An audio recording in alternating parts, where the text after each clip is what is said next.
नमस्कार, मेरा नाम विपुल जोशी है। आज हम विवाह के विषय में बात करेंगे। आपने देखा होगा जब भी ज्योतिष में व्यक्ति विवाह के लिए आगे बढ़ता है, तो जैसे ही 2 कुंडलियों में 18 गुण मिलते हैं, तो जातक मानता है कि यह कुंडलियाँ विवाह के लिए उत्तम हैं। लेकिन जिस प्रकार कभी आप सरकारी नौकरी की तैयारी करें तो उसमें एक 18 वर्ष की उम्र मांगी जाती है और 18 वर्ष की उम्र के बाद भी कई सारे क्राइटेरिया होते हैं। इसके बाद भी यह नहीं कहा जा सकता कि व्यक्ति अपनी सरकारी नौकरी पूरी कर पाएगा या नहीं। ठीक इसी प्रकार विवाह में भी 18 गुण पहला क्राइटेरिया है, उसके बाद भी कई सारे क्राइटेरिया होते हैं जिस पे हम आज बात करेंगे।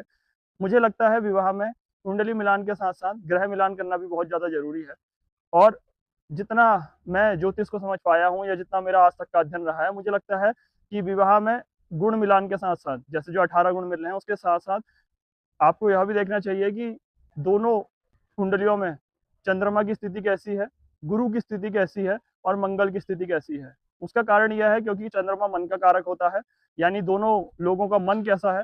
दूसरा गुरु, गुरु यानी जो ज्ञान का कारक है, यानी दोनों की जो मानसिक स्थिति है या जो बौद्धिक स्थिति है वह कैसी है।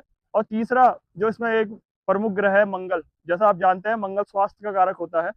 विवाह के बाद जब व्यक्ति संतान पक्ष की ओर आगे बढ़ता है, तो मंगल की वजह से उसमें भी समस्या उत्पन्न होती है। तो मुझे लगता है कि जब भी कोई व्यक्ति कुंडली मिलान के लिए आगे बढ़े, तो 18 गुण तो देखे ही देखे, लेकिन उसके साथ-साथ चंद्रमा जो मन का कारक है, बृहस्पति जो ज्ञान का कारक है और मंगल जो स्वास्थ्य का कारक है, इन तीनों ग्रहों की स्थिति भी देखनी चाहिए। अगर दोनों ही कुंडलियों में वो स्थितियाँ खराब है, तो मुझे लगता है कि विवाह के लिए आगे नहीं बढ़ना चाहिए। लेकिन हाँ, अगर एक कुंडली में तीनों में से एक ग्रह की स्थिति काफ़ी अच्छी है और दूसरे में स्थिति ज़्यादा अच्छी नहीं है, तो विवाह के लिए आगे बढ़ा जा सकता है। लेकिन अगर दोनों ही कुंडलियों में चंद्रमा, बृहस्पति, मंगल की स्थिति अच्छी नहीं है या इन तीनों ग्रह में से किसी एक ग्रह की स्थिति भी दोनों कुंडलियों में अच्छी नहीं है, तो मुझे लगता है कि विवाह के लिए आगे नहीं बढ़ना चाहिए। मिलते हैं नई किसी जानकारी के साथ। बहुत-बहुत धन्यवाद। जय सिया राम।